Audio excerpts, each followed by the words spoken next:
Assalamualaikum warahmatullahi wabarakatuh. Alhamdulillah, salatu wassalamu ala rasulillah wa ala alihi wa sahbihi wa mawalah wa la hawla wa la quwata illa billahi wa ba'du. Qala Allahu azza wa jal, ya ayyuhalladzina amanu taqullaha haqqa tuqatih wa la tamutunna illa wa antum muslimun. Amma ba'du, ma'asyiral muslimin wal muslimat dimanapun anda berada. Alhamdulillah, di pagi hari ini dengan izin Allah subhanahu wa ta'ala kita masih bisa duduk untuk bertalabul ilmi walaupun lewat media. Salawat dan salam tak lupa kita aturkan kepada Rasul kita yang mulia, Nabi besar Muhammad sallallahu alaihi wa ala alihi wasallam. Pembahasan di pagi hari ini kita akan membahas tentang kisah awal mula terjadi dosa zina dan siapa pelakunya. Kemudian juga kisah tentang salah satu cucu Nabi Adam alaihi salatu wassalam yang hidup di 3 zaman kenabian. Apakah ini sebuah fakta ataukah hanya sekedar khurafat? Ma'asyiral muslimin yang dimuliakan Allah azza wa jal, saya angkat pembahasan ini dari seorang anak putri Adam alaihi salatu wassalam, Unuk bintu Adam ataupun Inak bintu Adam, dan cucu Adam alaihi salatu wassalam Uwaj ibn Unuk atau ibn Inak. Bagaimana kisahnya? Bagaimana terjadi awal perzinahan? Dan siapa Inak dan juga putranya Uwaj ibn Inak ibn Adam ini? Dan apakah benar kisah-kisah yang menyebar di sosmed, sosial media, di internet dan yang semacamnya tentang kisah 2 manusia ini? Apakah memang sebuah fakta atau hanya sekedar khayalan? Mari beberapa detik ke depan kita akan menjelaskan pembahasan yang kita akan paparkan di pagi hari ini. Ma'asyiral muslimin yang dimuliakan Allah azza wa jalla, saya mulai kisah ini dengan sebuah cerita. Kita tahu bahwa Adam alaihi salatu wassalam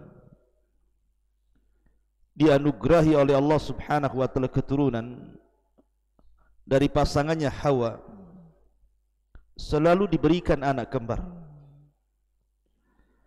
Dan Hawa itu melahirkan sampai 20 kali. Setiap melahirkan kembar, setiap melahirkan kembar, sehingga jumlah anak-anak Adam di zaman itu 20 perempuan dan 20 laki-laki. Akan tetapi salah satu turunan Adam alaihi salatu wassalam dari Hawa ini, ada satu turunannya yang aneh sendiri. Dia melahirkan tidak kembar, tetapi melahirkan sendirian. Dan dia seorang wanita, di mana memiliki 2 kepala, satu di bahu kanannya dan satu di bahu kirinya. Dan anehnya lagi, telapak tangannya bukan 10 tetapi 20. Jadi satu telapak tangan itu memiliki 10 jari dan telapak kirinya juga memiliki 10 jari. Kemudian memiliki kuku yang panjang dan bengkok. Dan namanya adalah Unuq ataupun Inak bintu Adam alaihi salatu wassalam.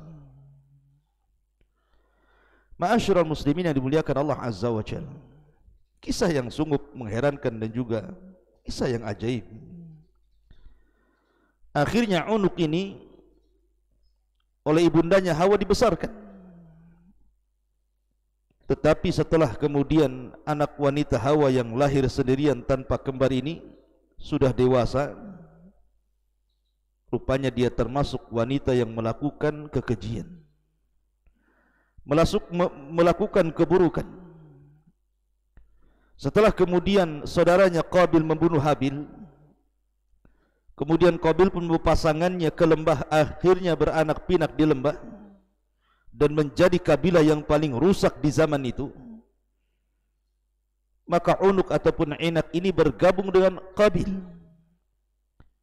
dan dia wanita yang pertama kali melakukan perzinahan di tengah-tengah kabilah Qabil.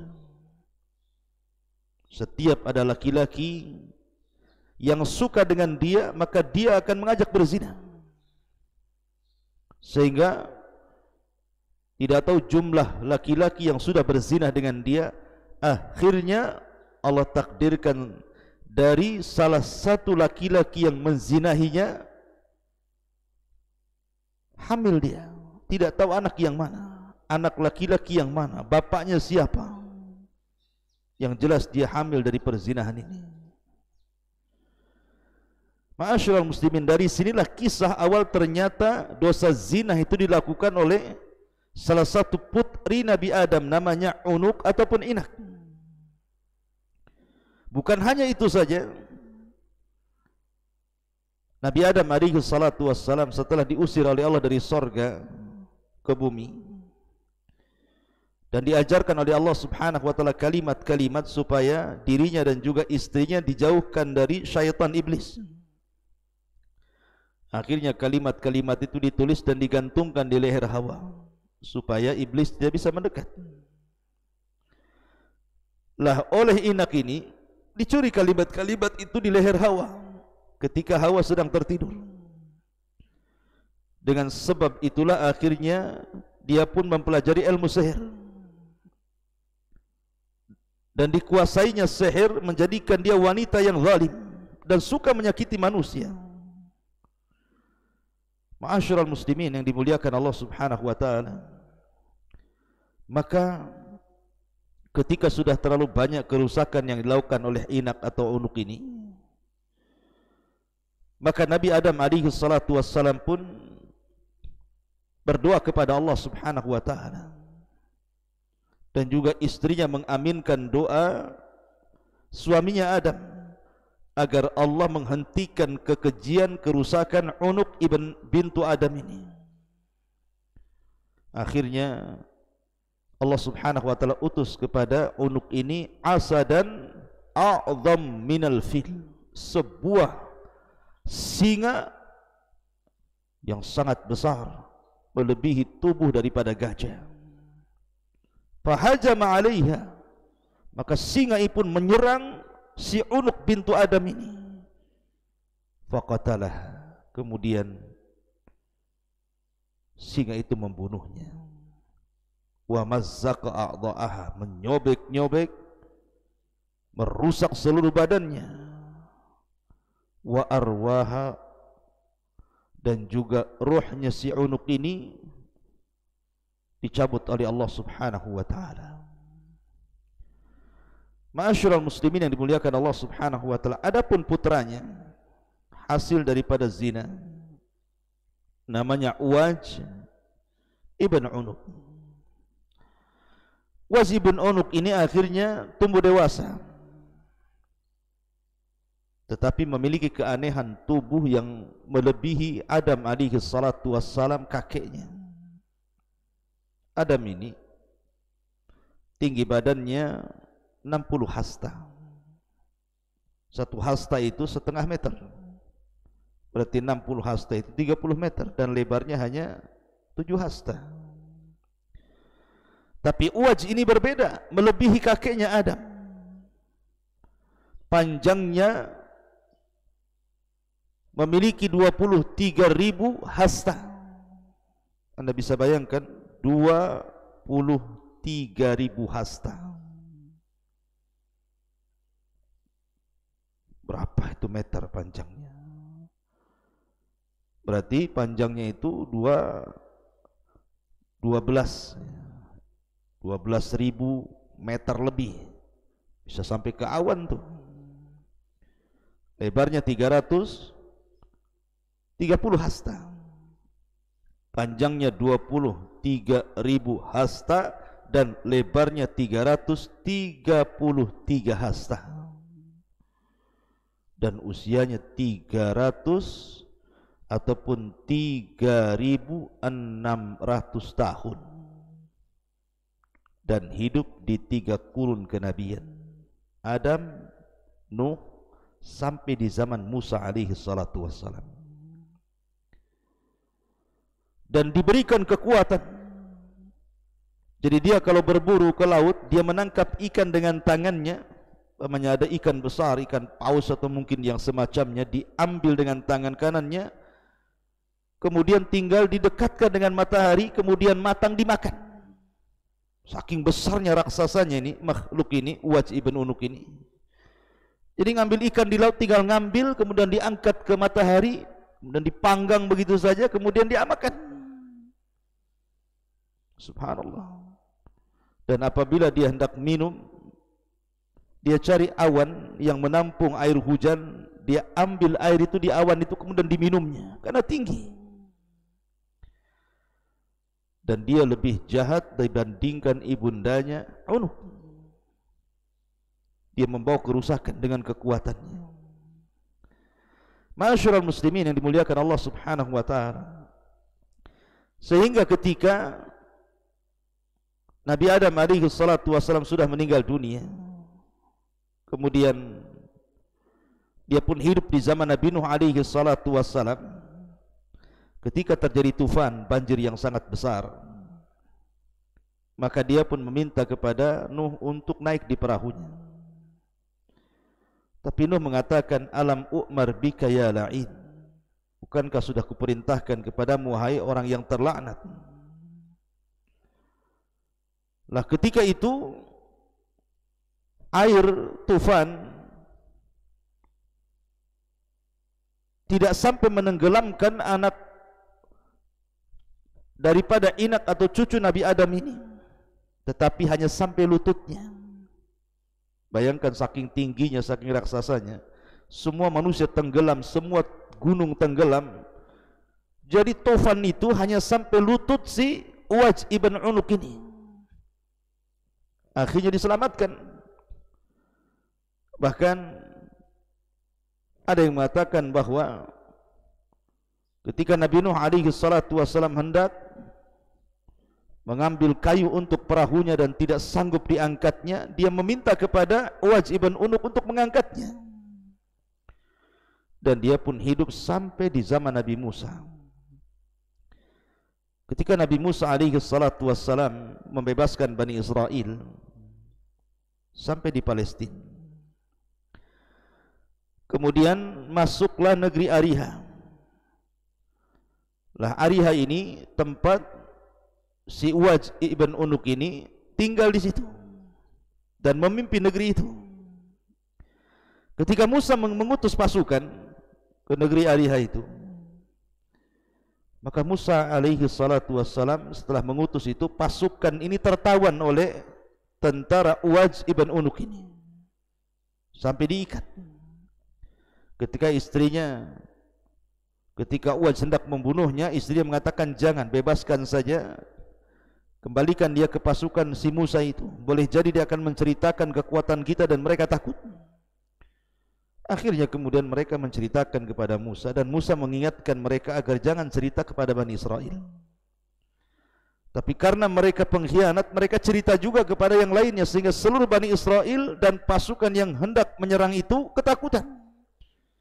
Dari sini kemudian mereka mengatakan perkataan yang masyhur bahkan dicatat dalam Al-Quran, idhab anta wa rabbuka faqatila inna hahuna qaidun. Wahai Musa, kalau engkau hendak perang sana, ajak Tuhanmu perang berdua, kami duduk-duduk di sini. Buat apa kami harus menghadapi raksasa itu? Maka akhirnya kemudian mereka pun ditimpa azab. Karena tidak mau perang, maka mereka pun akhirnya tidak bisa keluar dari negeri itu. Dan negeri itu disebut Ardut Tih, negeri linglung, sampai 40 tahun. Setelah 40 tahun lewat, maka kelinglungan itu pergi, sudah tidak linglung lagi. Maka Musa memimpin untuk menyerang kaum ini yang ada Uwaj ibn Unuk ini. Akhirnya kemudian tentaranya berhadapan dengan tentara Uwaj, karena Uwaj ini seorang raksasa besar. Dia pun akhirnya mencari batu yang sangat besar, cukup untuk menimpakan kepada pasukan Musa. Tetapi Allah kirim burung yang sangat besar, ada yang mengatakan hudhud, kemudian dilemparnya oleh burung ini leher si Unuk ini, leher si Uwaj ibn Unuk ini. Akhirnya batu itu pun jatuh. Maka Nabi Musa alaihi salatu wassalam kemudian memukulkan dengan tongkatnya mata kaki daripada Uwaj ini, akhirnya tumbang. Kemudian dengan tongkat inilah Nabi Musa alaihi salatu wassalam membunuh Uwaj ibn Unuk bintu Adam alaihi salatu wassalam. Ma'asyiral muslimin, begitulah kisahnya. Kisahnya cukup aneh, mungkin di antara kita baru mendengarnya. Namun apakah kisah ini sebuah fakta ataukah khurafat? Kalau seandainya ini sebuah khurafat, kenapa pula kemudian para ahli tafsir sebagian mereka menyebutkan kisah-kisah yang berkenaan dengan Uwaj ibn Unuk ini? Sebut saja para ahli tafsir yang menyebutkannya. Di antara mereka adalah Al-Imam At-Tabari, Al-Imam Al-Qurtubi, menyebutkan tentang kisah Uwaj ibn Unuk ini. Ma'asyiral muslimin yang dimuliakan Allah Azza wa Jalla. Tapi kalau memang ini sebuah fakta, dan yang lainnya selain mereka ya, bahkan bukan hanya Imam At-Tabari dan Al-Qurtubi saja, tetapi juga banyak para ulama menukilkan kisah ini, seperti kisah yang dikeluarkan oleh beberapa ahli tafsir, menukilkan perkataan Abdullah bin Umar dan juga menukilkan perkataan Abdullah ibn Abbas radhiyallahu anhum, kemudian menyebutkan kisah tentang Uwaj ibn Unuk ini. Tapi kalau ini memang sebuah khurafat, memang kisahnya terkenal menyelisihi nas-nas Al-Quran dan Sunnah. Kalau fakta, kenapa menyelisihi? Ya, menyelisih Al-Quran dan Sunnah. Kalau khurafat, kenapa pula dicatat oleh ahli tafsir? Tapi kisah ini dekat dengan khurafat dibandingkan dengan fakta, karena jelas menyelisihi Al-Quran, menyelisih sunnah Nabi SAW. Bukankah Allah subhanahu wa ta'ala mengatakan, wa qala Nuhun Rabbi la tadar alal ardi minal kafirina dayyara. Berkata Nuh, ya Rabb, jangan kau tinggalkan di atas permukaan bumi ini orang kafir, melainkan kau musnahkan, kau hancurkan. Dan Allah mengatakan, fa anjaynahu wa man ma'ahu fil fulkil mashhun thumma aghraqna ba'dul bakin. Kami selamatkan bersama Nuh di dalam perahu itu, dan kami tenggelamkan yang lainnya. Artinya yang selamat itu hanya keluarga Nuh. Kenapa pula kemudian Uwaj ibn Unuk ini selamat sampai hidup di zaman Nabi Musa, menyelisih Al-Quran? Bukankah dia termasuk orang kafir dan tidak beriman, dan Allah mengatakan la tadar alal ardi minal kafirina dayyar. Tidak ada orang kafir yang selamat. Kenapa pula dia selamat? Menyelisih Quran dan menyelisih Nabi ketika Nabi SAW menjelaskan tentang tinggi Nabi Adam itu sittuna dira'an. Sittuna dira'an 60 hasta. Thumma lam yazalil khalqu yanqusu hatta al-an. Kemudian setelah Adam ini manusia akan berkurang ketinggiannya sampai pendek dan sampai seperti kita, mulai dari postur sampai usia semakin pendek. Kenapa pula kemudian Uwaj lebih tinggi dibandingkan Adam? Bahkan yang lebih mengherankan, tingginya hampir sampai selangit. Ya, sampai dikisahkan tadi tingginya itu sampai 23.000 dhira hasta dan lebarnya 333 hasta. Dan usianya panjang sekali, sampai 300 ataupun 3.600 tahun sampai hidup di kurun 3 nabi, mulai Adam, Nuh sampai Musa, mustahil. Ya. Makanya Al-Imam Al-Zahabi rahimahullahu ta'ala, beliau mengomentari tentang riwayat-riwayat soal Uwaj ibn Unuk dan juga Unuk ini. Apa kata Imam Al-Zahabi dalam kitabnya Al-Mizan? Qisasun laisa yu'tamadu alaihi tarakahu ghairu wahid. Kisah ini tidak ada pegangan sama sekali, bahkan banyak ulama yang meninggalkannya. Imam Ahmad mengatakan, kana yakdzib ala Wahb ibn Munabbah. Orang yang menceritakan kisah ini telah berdusta atas nama Wahab ibn Munabbih. Imam Bukhari mengatakan zahibul hadis, hadisnya tidak jelas. Ibnu Hibban mengatakan yada'ul hadis ala abihi wa ala ghairihi. Yang meriwayatkan hadis ini telah memalsukan hadis Nabi SAW terhadap bapaknya dan yang lain. Al-Hafidh Ibnu Hajar dalam kitab Al-Lisan, naqala Ibnu Abi Hatim an Ismail ibn Abdul Karim qala mata Idris wa Abdul Mun'im radhi'.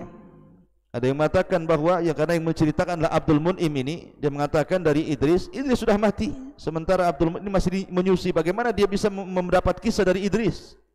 Ini terputus sanadnya.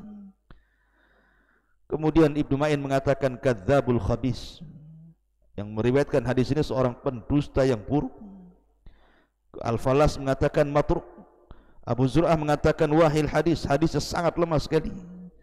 Al-Hakim mengatakan zahibul hadis. Kemudian juga Ibnul Madini dan Nasai mengatakan laisa bithiqatin, orang yang meriwayatkan tidak terpercaya.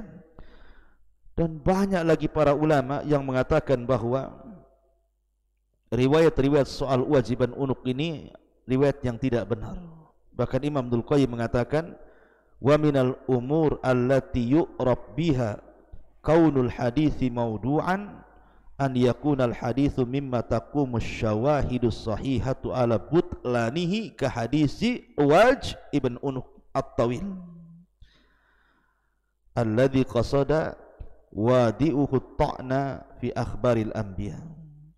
Kata Imam Ibnul Qayyim, termasuk perkara-perkara yang dikenal tentang keberadaan hadis itu palsu, seperti hadis yang tidak bisa tegak syawahid yang sahih atas kebatilannya, seperti hadis Uwaj ibn Unuk yang sangat panjang, yang dimaksudkan oleh pembuatnya, pemalsunya adalah mencela kabar para nabi.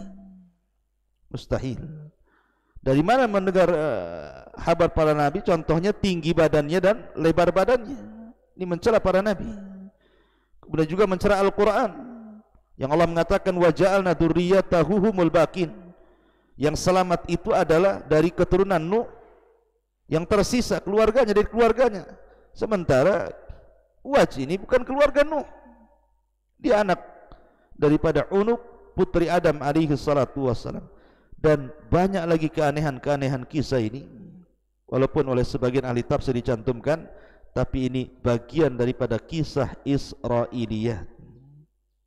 Oleh karena itulah tidak pantas kemudian seorang muslim menyandarkan kisah ini kecuali dijelaskan tentang kedudukannya.